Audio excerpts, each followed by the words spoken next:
Hello everybody and big welcome to one of our free live classes. My name is Jeanette and I'm from Case Flower School, and these live classes are suitable for beginners, people who are dabbling around with flowers, people who grow flowers, people who maybe live next door to a neighbour and they grow flowers, or people who just want to do it for enjoyment. Now obviously here at the school we also hold professional courses and commercial courses, and they are kind of geared towards working in flower shops, working from your own home on a commercial basis, or eventually thinking of opening up your own business. But today it's all about fun, relax, sit back and enjoy it. And obviously if you want to copy this display, like, you can always re-watch this video at a later stage. If you're watching it on Facebook, I recommend if you click share, that way then it'll share to your own page and you'll always be able to rewind it and watch it at a later stage.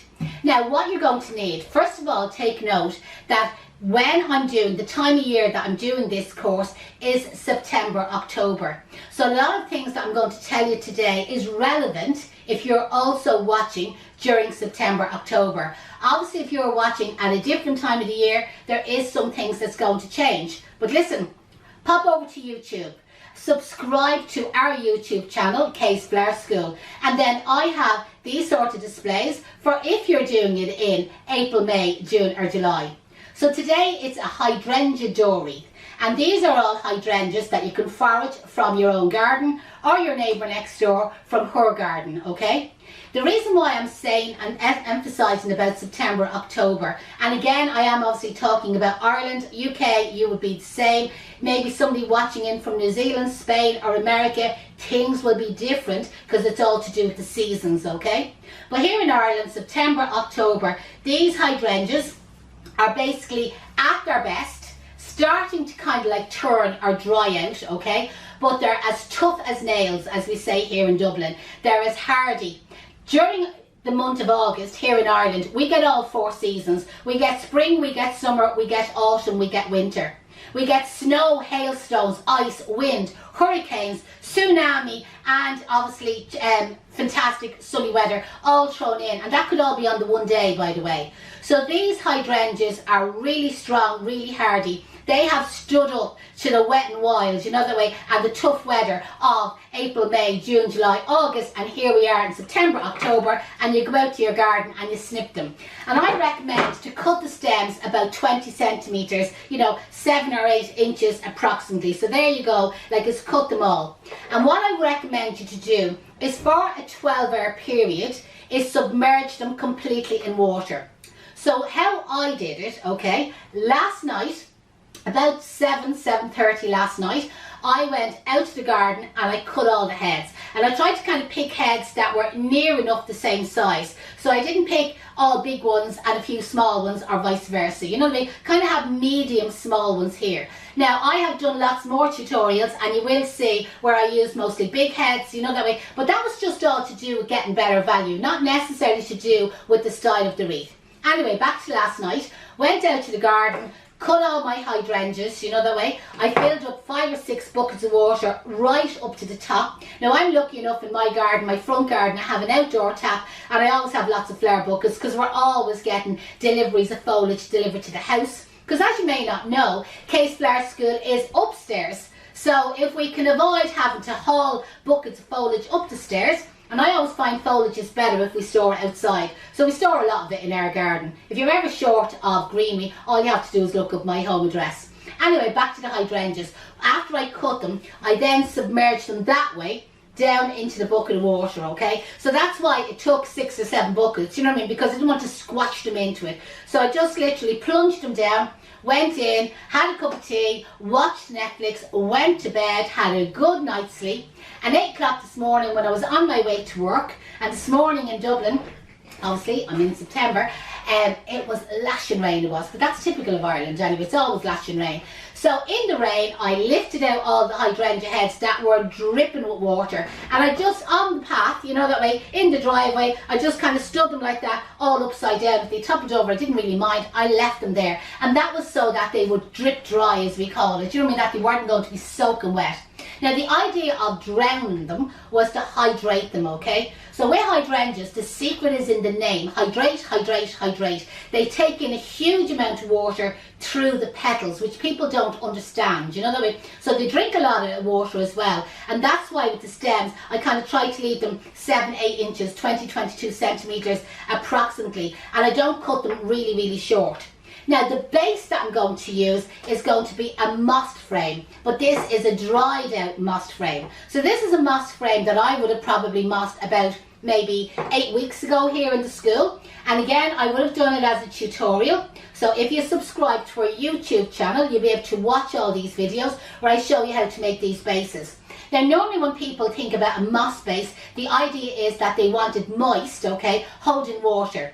Now think about moss. First of all, moss is a natural sponge, so it'll automatically take up water. So if I want this moist, all I have to do, bath the water, basin of water, bucket of water, drop it down, bubble, bubble, bubble, bubble, bubble, and it'll take up the water for me. Did you like that? Bubble, bubble, bubble, by the way. And listen, if there's anybody watching, so that I don't think I'm here talking to myself, any chance of putting a comment, giving us a thumbs up, giving us a few hearts, and let us know that you're watching. And again, if you do have friends who love flowers, and you think, God, they might be interested in watching that video as well, why don't you tag them? Or the other thing is, if you have any questions throughout this video, put it in the comments. We respond to all our comments. So even if you're watching this months later, we'll get a notification to say, Mary Smith asked, you know what I mean, how many sugars do you take in your tea? And I'll be able to pop on and I'll be able to answer that question. Anyway, back to our moss base. I don't want it moist today. So by making this door wreath with hydrangeas during the months of September, October, that are nice and hardy, that have been through the Irish or the UK weather, and that have all been hydrated and submerged in water for 12 hours, they will dry out naturally on the base. So I actually don't want this moss base wet. I'm going to leave it purposely dry. When I'm mossing bases, I normally do a few of them at the same time, and I kind of store them on their side, you know, the way that the air circulates around them. Whereas some people try and keep them moist all the time, and what'll happen is the moss can start to go smelly, but also the wire that you've wrapped around the moss will start to go rusty, and there's a good chance that it'll fall apart. So the thing is, you can always get your moss bases prepared way in advance for the likes of Christmas or autumn or whatever the season might be, but I recommend to store them dried out. I also don't recommend storing them on top of each other, do you know what I mean? Because the bottom one, imagine us all piled on top of each other, the poor fecker in the bottom, they're the one that get flattened, you know that way, and literally get squashed, and they'll also go smelly as well. So normally what I do is I get a sweeping brush handle and I insert them through like a sweeping brush handle, all my rings, you see, and I kind of like suspend it between, I'm going to say, the back of two chairs. We obviously have a bracket set up here in the warehouse, so we suspend our sweeping brush handles, you know that way, and then it means that the air can circulate around them. But as I said, if we want them moist, it's just a matter, like oasis, it's just a matter of dropping them back down into a bucket of water. So materials, what are you going to need? You're going to need your hydrangea heads that have been conditioned and treated like I've just described. If you're watching this at a different time of the year, okay, because obviously these videos are on YouTube and people can sometimes find them in the middle of January, the treatment is slightly different, okay? But what we have on offer for our Case Flower School followers, and obviously you're a follower now, is where you can sign up to a free online program. Now it is a commercial program and it is a professional program, and it is for people that are maybe working at it kind of flower wise. And this program contains 60 different tutorials on the treatment and the conditioning of 60 different varieties of fresh flowers and foliage. It's like an encyclopedia of exactly what you do to the flowers. And within that, we do have a section, hydrangeas. It's all kind of like indexed at the beginning. And if you watch that, it'll show you the treatment and conditioning of hydrangeas for when you want it for flower arranging, when you want it for bridal floristry, and obviously at different times of the year. Now, if anybody is interested in this link, what you can do is comment below and just kind of say, I'd love the link, okay? And we'll respond back to you when we get the notification. Or the other thing that you can do is you can drop us an email. So our email address is info@flowerschoolisland.com. Just email us and we'll send the link back to you straight away. Now you will need a roll of this reel wire, or some people call it mossing wire. I suppose mossing wire is probably the most common name because that's what we use it for. We use it for making mossed bases.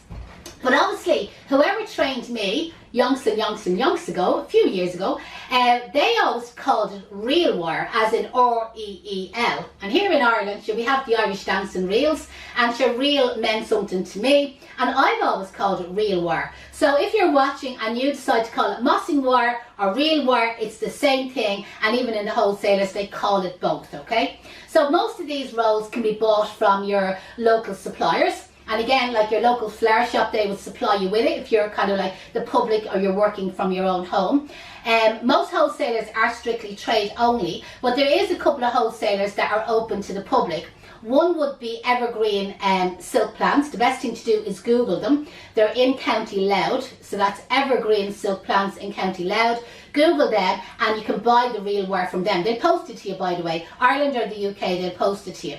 And another wholesaler that sells to the public and very reasonably priced would be O'Neill's Flowers, and they're in Carlingford. Again, it's in Ireland, okay? So O'Neill's Flowers, Carlingford, just go and Google them. You'll find their website and you can order the reel wire from them, and again, they'll post it out to you. So normally what we do is to attach the reel wire is we just hold it with our thumb, you see the wire against the moss at the back, and then we just wind it around the same section 2 or 3 times. Little bit of advice to you, don't unravel the reel wire. Keep the reel wire kind of bound up tightly there. Like, don't unravel it. If you unravel it and you have like a big long roll of reel wire, you're knotting it around yourself and it makes it more awkward. So I've kind of a selection of, these actually were kind of from the same sort of bushes, but some of the heads are more green and some of them kind of more of a winey colour. So I'm going to use a selection of them. So just pick up your hydrangea head that you're going to use and place it directly down onto your moss base. Now for the moment we're not going to cut the stems, because I find that they dry better if you leave the stem kind of long on them rather than cutting them short. But yeah, up close, can you see where my finger is? Red nail varnish. So in here where that finger is wiggling, that's where I'm going to wrap the reel wire around. Now again, if you don't want to use the reel wire, you can use the hand-tied twine, which you can't put my hand on. But again, I've used it in other tutorials. And them 2 suppliers I mentioned earlier on, Evergreen Silk Plants or O'Neill's Flowers in Carlingford, both of them also sell hand-tied twine. And if you prefer to use that, you can. The advantage of the hand-tied twine is that if you pull it too hard, it won't cut through the flowers. Where the reel wire, if you do pull that too hard, it could cut through the flowers. So I've wrapped it around 2 or 3 times, and then I'm just going to come down the stem, just about halfway, and just wrap it around once or twice. Now, you can do alternative like greens and wines and greens and wines, but sometimes the heads will be small and I might end up putting in 2 heads at the same time. But what you're going to do is kind of push that forward, a bit like your hair, you know, push it out of the way. So push that head forward like I'm doing there, and then get this head and slide it in underneath it. You see, like that, really close together. So that's important because that's what it's going to look like. If you don't do that, what will happen is when they dry out, they'll shrink, okay? And you'll end up with a big gap in between your heads. So again, I've went around the same spot 2 or 3 times, come down the stem, and then just wrap the wire around it. And you see the way, I'm just going to take off that leaf, and then that will kind of hold it in place. So then get your next head. I'm going back for the green. This is kind of a bit of a crooked head, so I'll have to cut this one a bit shorter, no choice. And again, I'm going to push that head slightly forward, squash that in underneath it, get my reel wire, and if I'm going too far away from it, I'll just come back down, do you know the way? Ground it 2 or 3 times, back down the stems, you know the way, just to kind of attach them in. That one moved a little bit, so I'm just going to go back again. So as I said, pull tight, but obviously not too tight that you squash the heads. Push that one forward, and here we go, we manoeuvre. It's like parking a car, you know the way you say, back up there, back up. So back up there, squeeze this one in beside it. If you were parking your car, you wouldn't go that close, by the way. And this is what it's looking like so far. So I have 4 heads in, because always at the end of this tutorial, somebody will have in the comments, how many heads did you use? And I'll say, I'll be a smart arse, and I'll say, rewind and watch it from the beginning, and will you count the heads for me? Because I never count the heads as I go along. Now this head is a little bit bigger, right? So what we're going to do is we're going to put it on a diet here, a little bit of liposuction, and just shrink it down a little bit, just so that it'll fit in better. It's a shame, isn't it, to do that? So again, we're going to push up our heads there, squash in this one underneath it. The colour of this one is gorgeous because it still has the pinky hues, you know the way, tones on it. Again, go around the stem in the same spot 2 or 3 times, nice and tight. Go around the straight stems, you know the way, a couple of times. That kind of like brings them onto the stem. And as I said, sometimes you may kind of have to go back to where you were. and then we're back to our whiny version. So push up in the bed there, squash it in there nice and tight, and the same thing around the same spot 2 or 3 times. I'll just hold it up just so that you can see what it's looking like. Now, as I said, I haven't got a clue how many heads I've used, you know, that way, but I'm just hoping to the best that I have enough to go all the way around. And sure, if I don't, we'll just have to count them and then say, well, the next time we need to go for more. So we'll wrap it around, and then we're going to go for our green head. So push that up forward. There's again a lovely one, isn't it? See the way the two-tone? The tones on this is beautiful. So again, squash it in. So we're going to be repeating the same process all the way around. So while I'm doing that, anybody has any questions about the school, just put them in the comments. So people are always asking us, you know, when we meet people, they say, what do you work at? And we say, we're floristry tutors. And people say, what's that? Never heard of anybody doing that. What exactly do you do? So what we do here at the school is we train florists. Now we train florists, so it's not just flower arranging, you know, like your night classes or your hobby classes. Nothing wrong with them, by the way, or tech classes. That's not what we do here at the school, you know that way. They're all commercial courses. So they're for people who want to work at it, you know that way, who want to maybe get a job working in a flower shop, maybe want to do a little bit at home themselves, kind of on a sideline, want to maybe open up their own business eventually. These heads are small, so you can see the way I'm going to put 2 together. Do you see the way, just to kind of like get the width that I need. Might even have to put a third one in. We'll see how we go there. Squash that one in there as well. Don't be skipping on it. If I don't have enough to go all the way around, I'll work it out and I'll put a big bow in there kind of instead. You know the way? But I do like all the heads to be nice and close together. So back to, like here at the school, we do commercial courses geared towards working in a flower shop, okay? So the difference is we teach you all about stem counting, which I'm not doing obviously here in this demonstration, but this is a free class. So stem count is that when you go to make a church arrangement, maybe like a 4 or 5 foot arrangement, you know that way, is how many flowers will you need? What size will you make it? How many roses, how many gladdies, how many lilies, whatever the flower would be. So we teach you how to work out what the cost is, what the stem count is, like your recipe, your list of ingredients, but also the formulas for what your selling price is. Where to buy your materials wholesale. So earlier on there I mentioned like suppliers where you can get served, but there also is wholesalers that are strictly for people that are in the trade, you know that way. And in them wholesalers you can normally get a bigger selection of materials, you know that way, and normally the flowers are a little bit cheaper. Now with our courses here at the school, we always supply all the flowers and all the materials. So if the students once they're based in Ireland, even in Northern Ireland, they get a fresh flower delivery, and that would come direct from Holland, right? So we get all our students to set up their own accounts with Holland. So if after the classes then they want to order in flowers, it's not a big deal, do you know what I mean? That they would be able to order in their own flowers, have their own accounts. And even with the wholesalers that are more strict about the trade, again we have like agreements with them that students, we have all their application forms, etc., just to let you see how this is coming together. I will have enough heads to make out. So we would have like the application forms and with agreement with the wholesalers that the students can open up accounts with them and get the bigger choices, get the better selections, and obviously get the better prices as well. Now as it came near the end there, you can see there I've happened to kind of like snip the stems, okay? Now what I'm going to do now is add in, again I'm cutting up the stems and I'm just kind of filling in that kind of like last little area, right? So we'll just get these, I'll probably do them separately. So I have one in here first, so I'm just going to wrap the wire around it to hold it. But you have to be careful that you don't flatten down the heads, okay? And then I would prefer a wine one, but unfortunately I haven't got another wine one left. One didn't fall on the floor, no. So we're just going to have a green one. So we're a little bit unbalanced here. But you listen, I can always put in a bow there and it'll be absolutely fine. If you see the dusty pink bow, Deirdre, you might pass it up to me. So at this stage now, I'm kind of wiggling the wire, you see, in and out through the hydrangeas there. It's on the chair.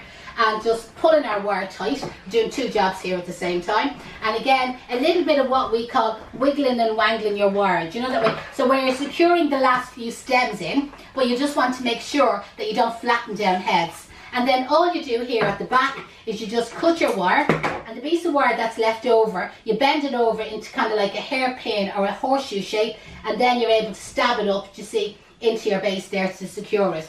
Now you can just use that as it is on its own, you know, that way. You can put a bow in it. To be honest, I don't know, will we go for a bow or will we leave it without? Maybe just put a tie string on it. Yeah, I think so, put a tie string. I don't think it needs a bow. And anyway, when you pop over to YouTube, loads of videos, loads of tutorials on putting bows on things, okay? So I think all I'm going to do is a little hanger. So we're just going to get, look, this kind of dusty pink. We do have this for sale at the school, by the way. You'll find it on our website, flowerschoolisland.com. And again, if you've ever any problem on sourcing something, don't be afraid to drop us an email, info@flowerschoolisland.com. So I'm just wiggling this organza ribbon in around the moss frame, but under the hydrangea so that I don't flatten the hydrangea. So you can kind of see the way it's slipping out there, you see.